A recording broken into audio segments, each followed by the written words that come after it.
Hey, Allie Hartwick here. Comedy is still going at Comedy Works South. We're loving having it back. And we're getting right back in the swing of things with comedians now coming in from across the country to entertain us here in Denver. This week, Adam Ray will be here. And right now he's with Yay. me. Hey, yay, Adam. Yay. Finally. Good to see Yeah. you. Will this be your first show, back in a while?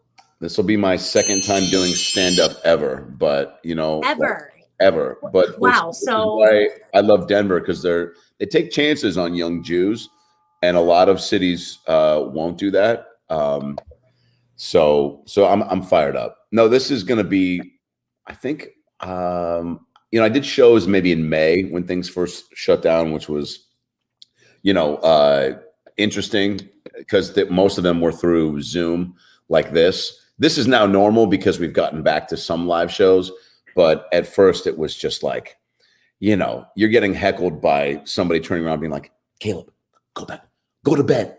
Get back in your and you're like, no, you weren't. No, you're laughing at the wrong parts and I'm distracted. So getting back to live shows will be amazing. And, you guys, Denver especially has always been a place where comedy, just it goes through Denver, right? And so it was no surprise that the Comedy Works was getting their act together at the right time. So this will probably be, I've been on a nice little run leading up to this. So for people that are like, oh, is he going to be rusty? No, not the opposite. I've got all the weed jokes and the pandemic, kid jokes and Good, we haven't heard those before. That'll be nice and fresh. Yeah, it'll be fresh. Look, everyone's you can't not touch on a little bit of what's happening, but I do it in a way where it's fun and lighthearted. That's my show, and then we just move on to goofier stuff. Love it. And I love that we're so fortunate here in Denver and that Comedy Works is able to hold indoor comedy, because I think something comedians have known for a long time and the rest of us are just starting to really understand is that outdoor comedy sucks. It does. It's just, I don't know. Again, like there's distractions. You're not, the grinding of a churro machine or a, fat guy wheezing. There's just too much stuff to be thrown off by. And you need that intimate vibe that the comedy club provides. And you need the people right up on you and the laughs being contained in. So I'm excited.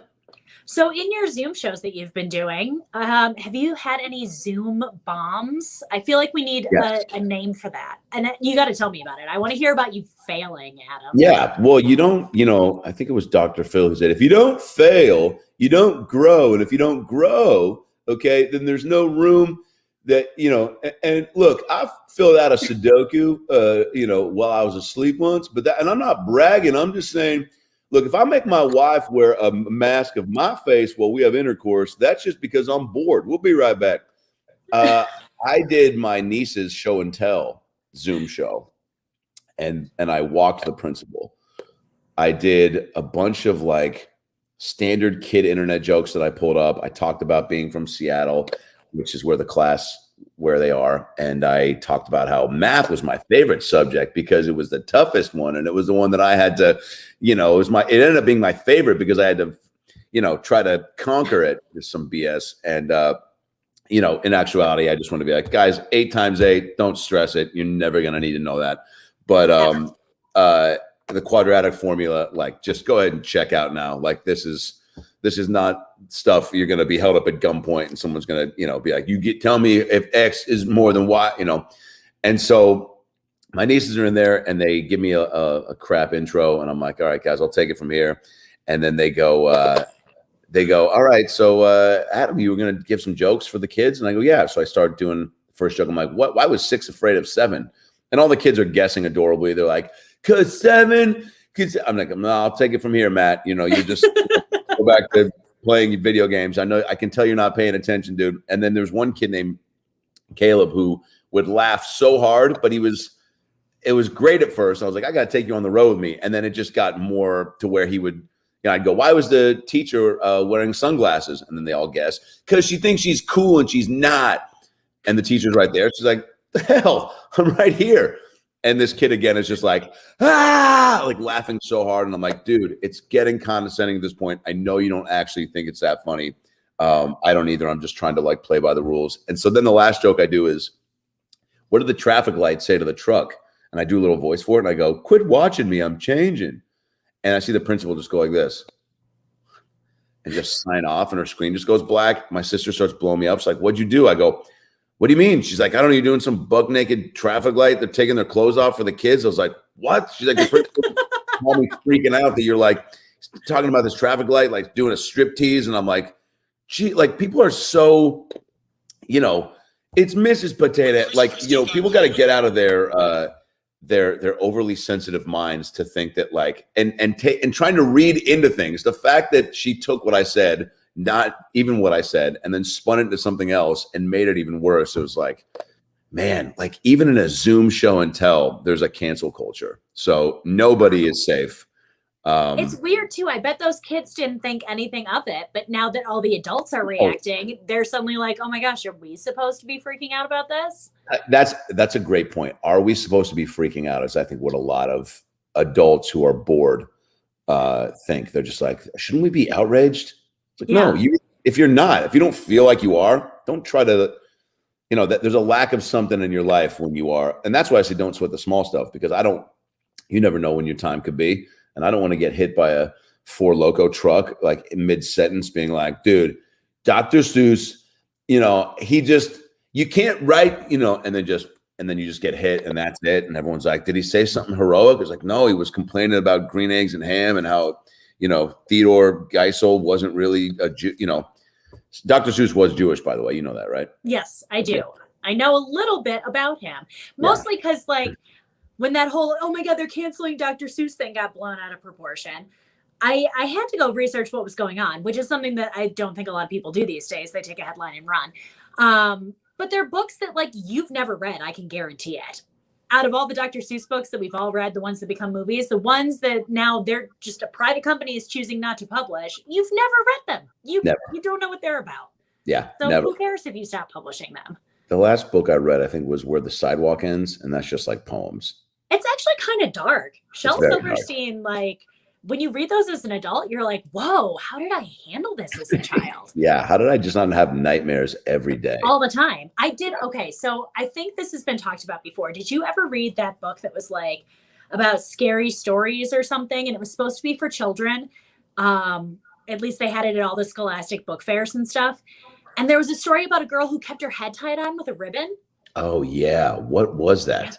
Like, why were they like, here, kids, go read about this. Maybe one of your friends' heads will fall off. And chokers were so popular then. So they were really terrifying us. Wow. Yeah. Look, you could go back and just get rid of everything at this point. I mean, there's just the amount of movies that you look back on and you go, the jokes that they were able to get away with because we knew they were jokes.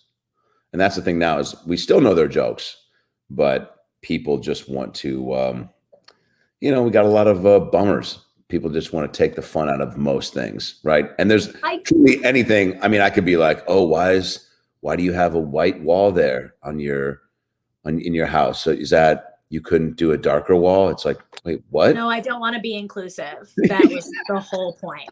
That was the whole point. I mean, pretty much. I do think it's good that we're looking back at things through a different lens now. And we're like, oh yeah, it probably wasn't so okay. Should we like blow up the film industry? Nah, I don't think so. No. But I do think it's awesome that we can be self-aware enough to look at movies like American Pie and think, whoa, there's a lot that's wrong with this. Oh yeah. You know what I missed too? You know what I missed too is I was trying to watch American Idol with my mom. And I was like, oh, it's the auditions. And I go, this is always pretty entertaining. And I forgot that it's just not the same. It's not, now their version of trying to throw shade is Katy Perry. They zoom in on her. Some kid's got a weird outfit and Katy Perry just goes, that's what you're wearing. And like, that's their version of like trying to diss them. Back in the day, some kid comes out with a mouth guard, missing some teeth. He's got two different types of lisps. And he's just like, got a knee, something's going on with his knee. There's like a severe knee issue that's going to require a surgical, fine tuning. And he comes in, he's just like, I'm going to sing the Star Spangled Banner. And someone's like, I'm going to stop you right there. You literally have the worst voice I have ever heard. I can't understand why your parents didn't immediately put you back in after you came out and decided to never have kids again. You are the epitome of why abortion is legal. And then there's just a pause, and the kid's like, "Oh, say, can you see?" And then they laugh, and then they cut to Seacrest, and he's like, "Oh man, this guy sucks." And then the family's out there, and they're like, "Yeah, we don't know what we were thinking. That was you. You're terrible." And then everybody gets a laugh, and that's the great thing about this country is that the opportunities are there, and if you want to go for it, man, go for it because anything's possible. But if you suck, we get to make fun of you. I mean, I think that's a really unique take on American Idol, we shall say. Early American Idol, like 2003 American Idol. I mean, look, we've all felt like we had that $1 million idea. We've all sang in the shower and been like, I could probably go on. I'm amazing. Braxton. Yeah. Who is your group that you would want to attach yourself to if, let's say you're singing in the shower, right? Okay. First of all, what song is that? I mean, is it a solo performance or am I like the lead singer of a group? You're a lead singer, but your performance, whatever you do, is going to, they're going to grab you to be back up in a larger group. All right. So in the shower, I just sing Broadway songs. Great. But I don't go for like the normal ones, like, Les Mis or something like that that's going to bring the house down. I go for the weirder, lesser known Broadway shows and oftentimes sing the backup parts already. So I like to do Avenue Q, which I don't know if you've seen it, but it's like a puppet my favorite musical of all time. No okay, joke. I love it.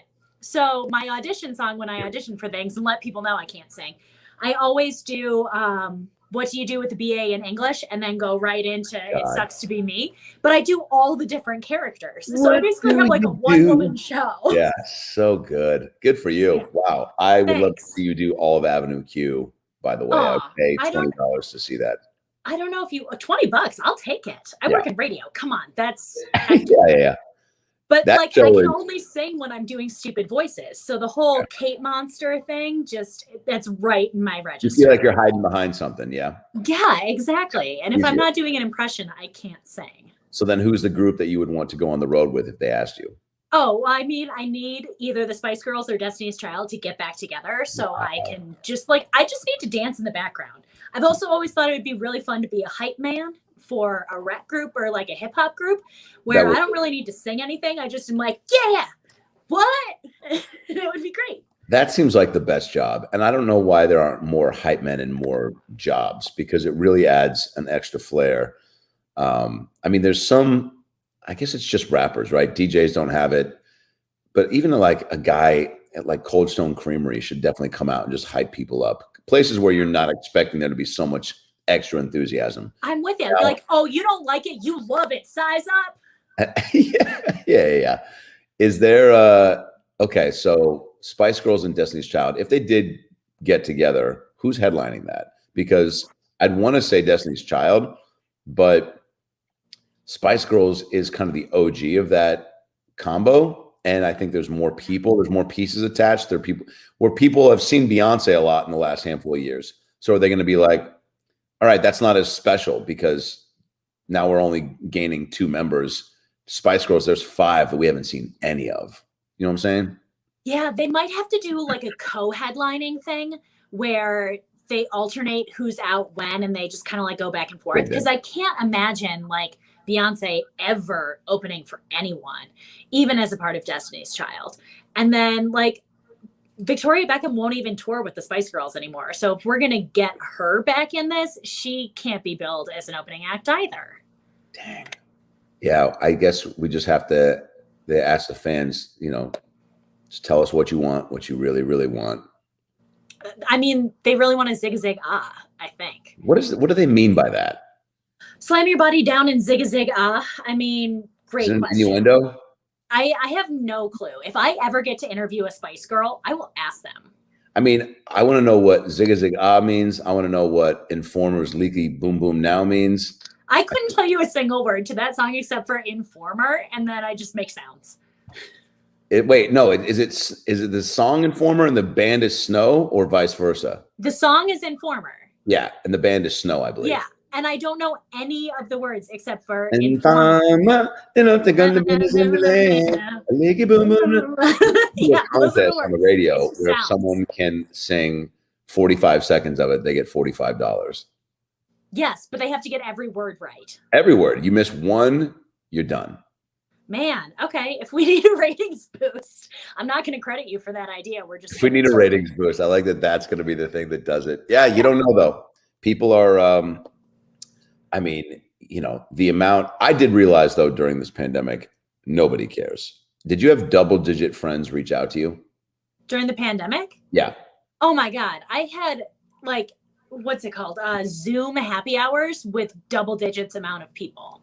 That's amazing. Okay, well, you did it right. I had maybe 3 people tops reach out, and one of them was Postmates Oh my saying, God, you're so "You good?" lonely. Yeah. So this is another reason why family was always there. Family and close friends. I'm talking like people that you know, that you thought you were, you know, more chummy with, that you see around the comedy clubs, and you're like, oh man, like not even a, it's not, you know, not even a, hey man, are you dead? You know, I would have taken that. Or like, you know, are you, who do you think's going to headline the Spice Girls Destiny's Child combo concert?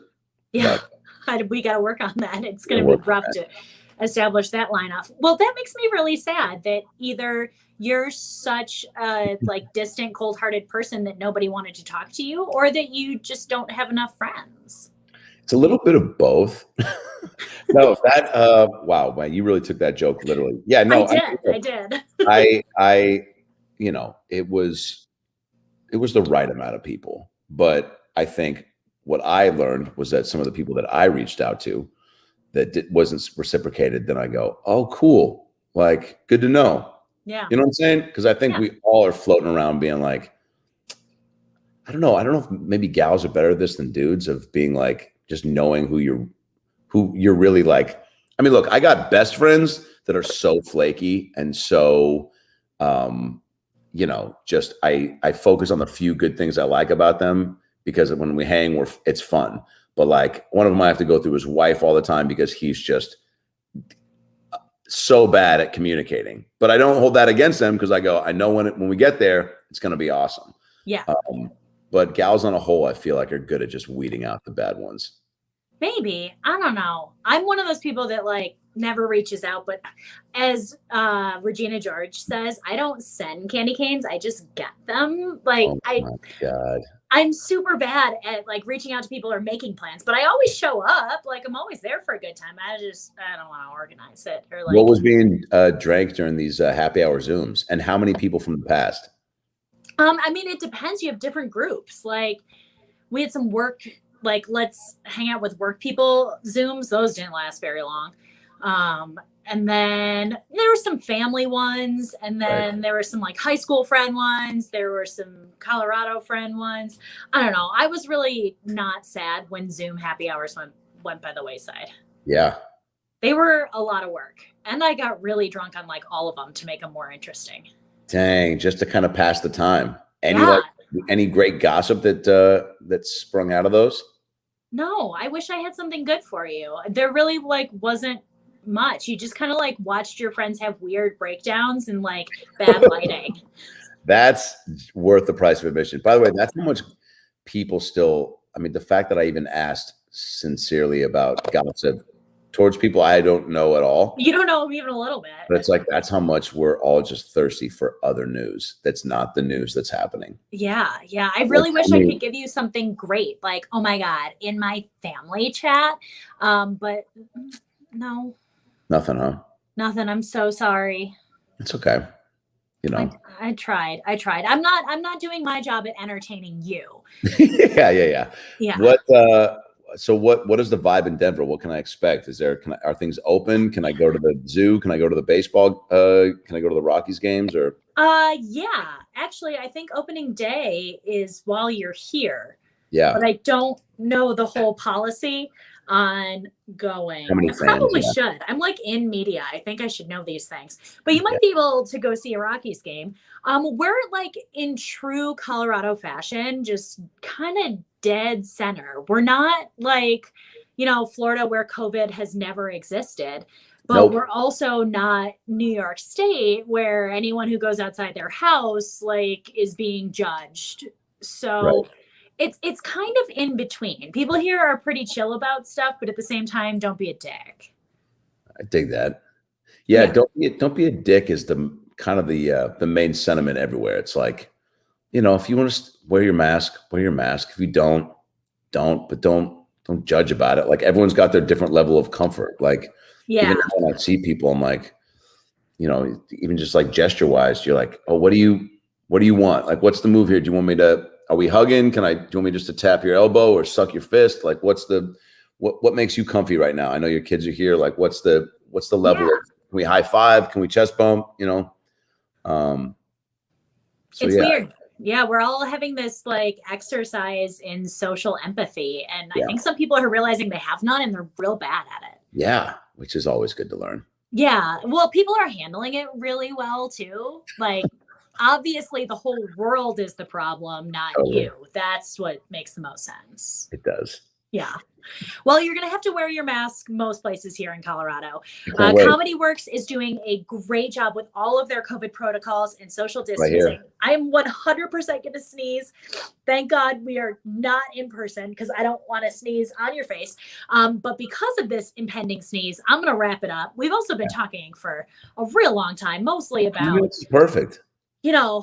The Spice Girls and stuff. I feel like I got interviewed and I did a really good job. But Adam Ray, he's the one who's going to be here. We didn't talk about any of your projects, your podcasts. I guess that's fine. I'll give a quick little. I'll quickly, Google it. But the About Last Night podcast is my podcast. Bill Burr is. I'm interviewing Bill Burr tomorrow. He'll be on next week. But we've had on Sandra Bullock, Melissa McCarthy, Jason Derulo, Neil Patrick Harris. Type it into Google. About Last Night. I play Vince McMahon on Young Rock on NBC right now. Hopefully season 2 is coming. And Crossing Swords on Hulu season 2, I think, comes out in June, which is from the Robot Chicken guys. And Comedy Works this weekend. Wow, what a plug. That was so efficient. I'm really impressed. Thank you. All right, Adam Ray going to be at Comedy Works this weekend. I've had that little link scrolling the whole time, so hopefully you've paid attention, and you can get your tickets right now, comedyworks.com. Thanks for joining us.